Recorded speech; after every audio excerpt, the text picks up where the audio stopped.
Good evening and welcome to the Week in Review. I'm Paris Schutz. We'll be joined by our Week in Review guest in just a moment, but first, some of today's top stories. Republican Illinois Congressman Adam Kinzinger announces he will not seek another term, hinting that he might go for higher office. The six-term Republican is the only Illinois representative and one of just two GOP members on the House Select Committee on January 6. Kinzinger has been sharply critical of former President Donald Trump and his own party's embrace of election lies. Kinzinger did not specify what his next move was, and his announcement comes the morning after Illinois Democrats revealed their final congressional map proposals that drew Kinzinger and downstate Representative Darren LaHood into the same district. We'll have much more on this in just a bit. After years of debate and months of delays, the bids are finally in. The mayor's office announces the city's received 5 proposals to own and operate a Chicago casino resort. The big bids come from Bally's Corporation, which submitted proposals for 2 different sites. Also from HR Chicago, which would license a Hard Rock casino. Rivers Chicago at McCormick and Rivers 78 Gaming. Those are the other 2 bids. A review committee will now recommend a winning bidder to be selected by Mayor Lori Lightfoot. And the mayor's vaccine mandate for public safety officials and other city workers is here to stay. City Council voted down a proposed ordinance that would have given alderpeople veto power over the mayor's vaccine policy, which requires workers to upload their vaccine status to a secure online portal or risk being put on no pay status for failing to comply. 13 voted in favor of getting rid of the mandate, 30 against. And also today, a federal judge shot down a request for municipal employees to halt city and state vaccine mandates. And now to our Week in Review panel. Joining us are Phil Thompson of the Chicago Tribune, Dave McKinney of WBEZ, Nader Issa of the Chicago Sun-Times, and Craig Dellamore of WBBM News Radio. Welcome to all of you. Let's get right into it. Craig Dellamore, Adam Kinzinger, hinting that he wants to stay in the fight, just not as a congressman. So what's next for him? Well, he's been talked about for any number of things, maybe running for the U.S. Senate, running for governor has been another one of the possibilities. Yeah, I don't think this is a retreat for Adam Kinzinger at all. He has been talking about the possibility of higher office, even at the beginning when he was just starting to get all the press coverage for his resistance to what has come to be called the big lie in political circles. Phil Thompson, Kinzinger has been very vocal about that quote-unquote big lie. Do you think that he can gain traction with that message of taking the party away from Donald Trump? Oh, that's a tall order to ask. You know, even in parts of Illinois, you know, the Trump mystique just holds sway. That's going to be a difficult ask. I don't think. I think Kinzinger has made some traction with going on his own path, but that might be a tall ask. It's definitely going to be a tough challenge. We'll see what he does next. Dave McKinney, this comes as Democrats release what we think are their final congressional map redraws. Who are the winners and losers with this map? Well, I mean, I think the winners, you have to think the party as a whole. I mean, they drew a map here that has potential to give them a 3-seat gain over what they have now. They've drawn districts that include a new Latino district that would run from Logan Square and Humboldt Park all the way out to West Chicago and through Des Plaines. The winners, or excuse me, the losers probably you'd have to zero in on Marie Newman. The freshman incumbent got drawn into a district initially with Sean Casten in DuPage County. And then in this latest iteration that was voted on and approved early this morning, they put her into a district with Chuy Garcia, which is a Latino majority district. So she would have to run against Chuy Garcia, and that would be a taller for her. So, Dave, what do you think that's about? Why was she given the short end of the stick here, apparently? Well, I mean, there could be a couple of reasons. I mean, she is the least tenured of the members of the congressional delegation. So, I mean, that's part of it, I think. But I also think that, the way that she got into office in defeating Dan Lipinski, Lipinski was a favorite of people like Mike Madigan. And so there's some of that. But, she came out with a statement late today that said she's planning to run against Sean Casten. And, of course, there's no requirement that congressmen and women live in the district that they represent. So it's creating the potential of a really high stakes, expensive, divisive primary in the suburbs. And apparently she lives just blocks away from Casten's district, which, as you mentioned, she has announced she's going to challenge there. Nader Issa, what are the other dominoes to fall here? Everyone's been waiting for downstate Republican Rodney Davis to make a decision about what his political future is based on these maps. Yeah, I mean, there's any number of outcomes. Like you mentioned, Rodney Davis is one. I mean, I think you have to see what Marie Newman does, obviously running against Sean Casten.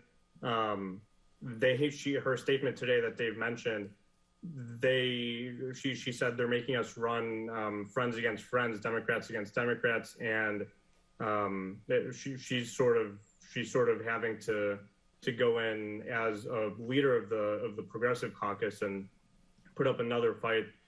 Second fight in as many years. So there's going to be a couple things to watch.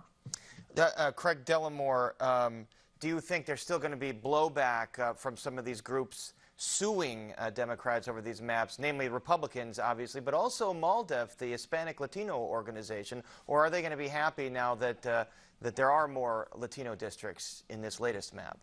I think the addition of another Latino district and even the possibility of a potential third makes it something. I think we always think of these things as being played out in the public. A lot of the real work is done behind closed doors. So there are always these negotiations going on, and that's why you have these little changes in the iteration of the maps. And I think there'll be a lot more talking behind the scenes. But I think that MALDEF and others will probably feel like they got some of what they were asking for. And just so we're clear, these are the final maps pending approval of Governor Pritzker? I thought the last map was sure? the final map. Right. And maybe something will come out in the 11th hour once again. Dave McKinney, lawmakers were working until the 11th hour on some other issues as well. The parental notification abortion bill, they did pass that despite some controversy in their own caucus about it. Is this seen as a political win? Oh, I think it is. I mean, the governor came out with a statement early this morning saying, of course, he intends to sign it. I mean, this is a direct response to some of the red states around the country enacting these really strongly anti-abortion laws, Texas being top of the list. And so I think that they wanted to demonstrate to the rest of the country that Illinois is in their minds, forward thinking about reproductive rights. I think that, it also hands Governor Pritzker what could be a pretty potent plank to run on next year. It could be an appealing thing for suburban women that this is out of there. But on the flip side, I've talked to Republicans who say that particularly in the suburbs, the issue of parental notification has always polled well.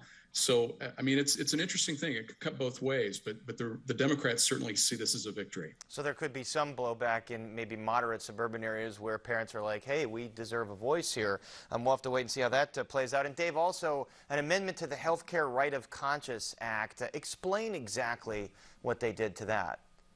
Well, I mean, this is a law that dates back to back to the era when, right after abortions were legalized by the Supreme Court in the 1970s. And what it was set up originally to do was to give healthcare providers an ability to, if their employers were saying, all right, you have to perform an abortion and it's against your religious beliefs or your moral beliefs, you could turn that down without any risk of penalty. And what has happened here in the pandemic is that an increasing number of teachers, public safety officers have tried to invoke this across the state and saying that because they have some sort of moral objections to vaccinations and specifically the COVID-19 vaccination, that they too should be afforded the right to say no. And what this change did was it explicitly put in the statute that you can't invoke the law if it's related to the COVID-19. So it was a big priority for Governor Pritzker and Attorney General Kwame Raoul, both of whom have been fighting a lot of lawsuits in court about the breadth of his ability to do these vaccine Quickly, mandates. Dave, though, the lawsuits that are out there right now, whatever the ruling is, they will be based on the current updated statute then? Well, the thought was that this would certainly give judges guidance about what the will of the legislature is. I mean, this law or this change, once Pritzker signs it, would go into effect next June. But the thinking is that it would certainly give guidance to judges moving forward. All right, let's move on to some city news. Today, a measure to give city council the ability to undo the mayor's vaccine mandate for public employees, including cops and first responders. The city council votes that down. Nader Issa, is this the last of this issue? No, I don't. When we're talking about the FOP, any city unions and city council members who are their supporters backing efforts to sort of do away with this mandate, I don't think that'll be ending anytime soon. For now, sort of the discussion in city council about opposing this mandate was essentially the city council should have say on policies, and this is a major policy by the mayor. The argument from some of the supporters of getting rid of the mandate or being able to vote on getting rid of the mandate was just city council needs more oversight. There's one comment by an alderman basically saying, if we're going to get into every single labor dispute in this city between the mayor and various unions, we're going to be voting on a lot of issues, and city council is going to be having a lot of discussions about big things that we don't always need to be weighing in on. And so, no, I don't think this is the end of it, but you're seeing across the country. I mean, whether it's votes in city councils or federal judges backing down different attempts to get rid of mandates, those efforts are all falling short. And let's hear from FOP President John Casten, who threatened city council members who refused to oppose the mayor's vaccine mandate with electoral retaliation. Take a look. You will be challenged in 2023. We are coming for every one of your damn seats, because this is not the way a government is supposed to run. It is not a queen on that throne. It is a mayor. He says that as new numbers come out showing that only about 57% of Chicago police are vaccinated. Phil Thompson, what do you think is going to work to get that number up? And as a citizen, do you want a better vaccination rate among your first responders and police officers? You know, I know the vaccination is a very touchy subject with people, and people want to reserve the right for personal decisions. But I can tell you from my own example in the world that I work, it's not really a choice for me to be able to do my job, to be exposed around players and coaches. We're all required to be vaccinated. In the league that I cover, they have near 100% vaccination coverage. They entered the season with only about 5 players that weren't vaccinated. And to be able to attend a game, people have to show proof of vaccination. They have to present their vaccination card or show that they have had a negative antigen test. So, you know, there are other aspects of life where people have to comply. So I don't see why first responders wouldn't. Right. Yeah, and as we know, you cover the NHL, and that's a pretty high compliance rate there. And companies like ours and yours are all requiring vaccines, and most mid and large companies across the country are following suit here. Craig Dellamore, it almost seems like ancient history, but City Council also approved the mayor's big spending budget. Lots of new money being spent here because of that federal bailout money. I'm interested in this $660 million in new borrowing. Can the city really afford this, given our very well-publicized fiscal problems? Well, that's probably where some of the tax increase comes in, but you're talking property tax, because there's a nominal property tax increase. Right, there is a nominal, moderate is the word that they've been using. I guess maybe there must be grades of nominal, but the city has to borrow. They will call it bonding, but yes, it's borrowing, and that is simply a part of life in these days. And sometimes they will refinance that debt, and they've been doing some of that. So I don't think well, the big that's selling point here, Craig, and I'm sorry to, that they can borrow at much lower rates now than yes. some of the short-term borrowing they did to fill those COVID budget gaps. But go ahead. Yeah, and what I was going to say, exactly, it's that they have refinanced some of that debt, and this is simply the mechanism that they use to get things done. And I think with all the federal money that they're getting in, and that's really where this budget has, where the rubber has met the road with this budget, is that a lot of things are being done with federal funds. A lot of the pilot programs are one-time federal funds, but the things that are going to go on, that are going to continue, those are being funded through the general fund. And there's also this $31 million universal basic income program. It's gotten some national attention as the largest of its kind. Nader Issa, do we know anything about how exactly it's going to run? Who's selected for the program? What are the criteria? Who administers the program? And then what happens when the money runs out next year? Well, I think that's an issue with a lot of things in this budget. I mean, you're seeing different city departments too. I cover education. The Board of Education is having worries about, okay, we have this federal money. What happens when it runs out in a year, 2 years, 3 years? There aren't a ton of details on the universal income plan. The city's going to be sending $500 checks, no strings attached, to about 5,000 low-income families. It's the biggest program, according to the mayor in the nation, of its kind. But there aren't a ton of details on how it's going to work, how people will be picked, stuff like that. We'll have to ask a lot of questions in the coming weeks on that. Let's move on to the other bombshell news this week, and that is the Jenner and Block investigation into the Blackhawks and alleged sexual misconduct here from the former video coach Brad Aldrich, an alleged cover-up. First of all, the latest is Joel Quenneville, the coach at the time in 2010, Stanley Cup winning coach who was coaching in Florida. He was fired, or he resigned. Phil Thompson, is that fair, given his role in all of this? I can't speak personally to whether it's fair. People have differing opinions on that, but there had to be consequences. The league has to be seen as taking a definitive stance on this, and both the Blackhawks as well. And you've seen with Stan Bowman resigning.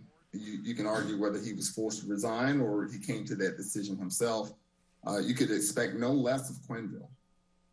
Right, and Dave McKinney, you've been covering this story going back a long way. For the Blackhawks, do you think this is the last of the fallout here? Phil mentioned Stan Bowman, general manager, is gone. John McDonough, the president, left a long time ago. Are there any other shoes to drop? Well, I mean, I think, this is still playing out in court. So, will the Blackhawks back off and try to, quit dismissing their two lawsuits against the team over this? And, what will they do with those? I mean, I think, this whole thing has been just sort of a lesson in, the failures of being up front in the first place. I mean, Tony Arnold, my colleague at WBEZ, and we broke this story back in May. And I pulled the story up that we first wrote. And in that, the Blackhawks said that they had investigated the claims that John Doe, who we know now was Kyle Beach, a prospect of the Blackhawks in 2010, they'd investigated it and they believed that they would be absolved. And what we found with the release of the Jenner report was that there was no investigation, none whatsoever.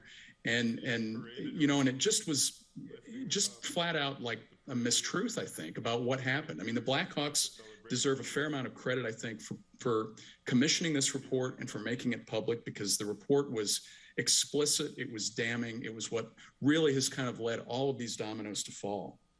And let's hear from Kyle Beach. He broke his silence this week, revealing that he was indeed that John Doe, number one, in the lawsuit against the Blackhawks. Beach alleges that convicted sex offender and former video coach Brad Aldrich sexually assaulted him when he was 20. And here's what Beach had to say about the teenager who reported Aldrich to authorities that ultimately got him convicted. My message to him was that I'm sorry, because I feel like maybe I could have done more then to protect him. At the same time, I want to thank him, because when I found out about his story, and it gave me the courage and the strength and the power to ask for help. Phil Thompson, the other thing that Beach says is he believes that coaches, players, staff knew about this situation at the time. You saw Taves and Kane saying they didn't really know much until after Aldrich was already gone. Where do you think the truth lies in all this? That is tough to say. I asked Taves about how he felt about the situation. He stood by his stance that he didn't find out about it until training camp of the following season. He instead pivoted to say that he kind of felt that it was unfair to Stan Bowman, that he would lose his livelihood and that he would be, quote, deleted out of existence, him along with Al McIsaac. So they're kind of taking the stance that they're more aligned with the management that brought them in and helped cultivate their careers, while also expressing sympathy for Pal Beach. Certainly, they still do seem to have some loyalty here to the former executives. And lastly, what do you think the fallout is for the fan base? You know, there's been some empty seats at the United Center after years of sellouts. Obviously, the Blackhawks aren't very good this year. Are they going to bleed some fans? I think so. I've heard people say that, you know, they can't support this team. A culture change needs to happen. You saw the streak end at 535 games.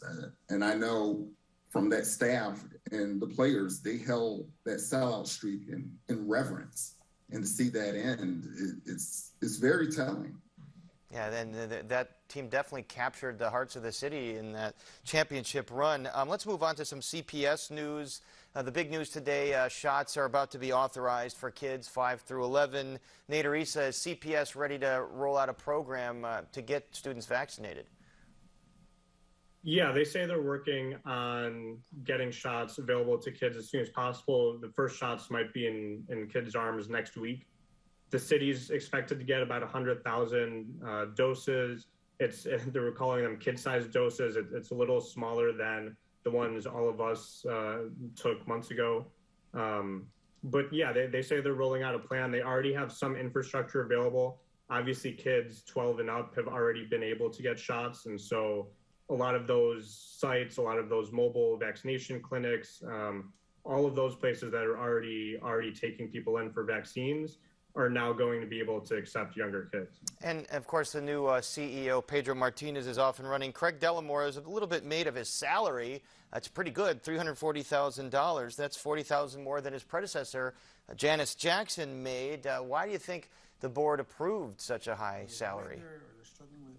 Well, I think you've got somebody coming in to fill, I was going to say some big shoes, but as Jackson herself would say, he has to fill the high heels.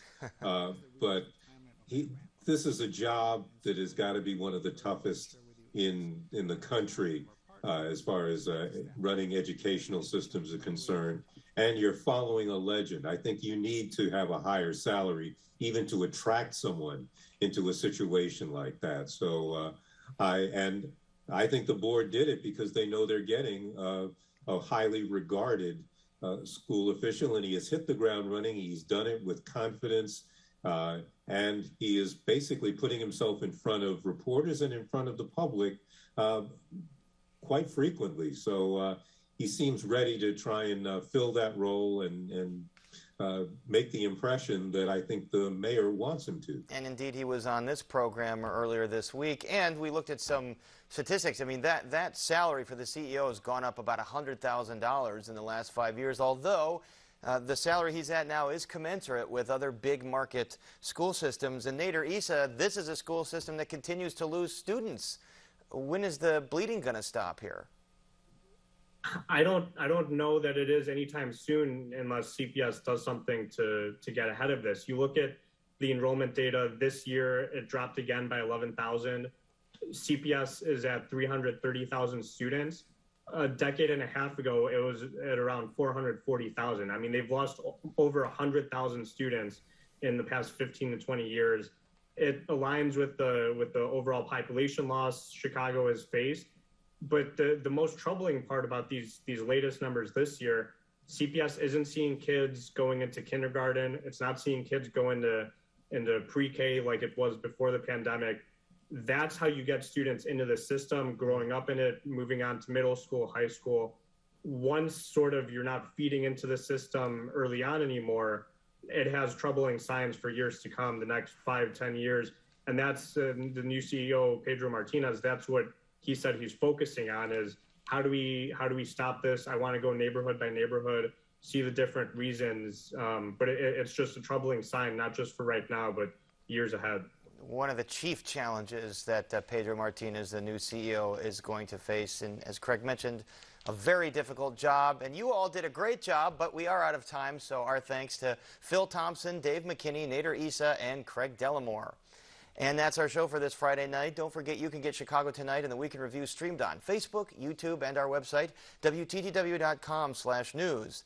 And be sure to join us tomorrow night at 6 for Chicago Tonight, Latino Voices, and then immediately after that, Chicago Tonight, Black Voices at 6:30. You can also see the Voices program Sundays starting at 10 p.m., and then we're back all next week at the normal time, 7 o'clock. And now for the Week in Review, I'm Paris Schutz. Thank you so much for watching. Stay healthy and safe. Have a spooky good weekend.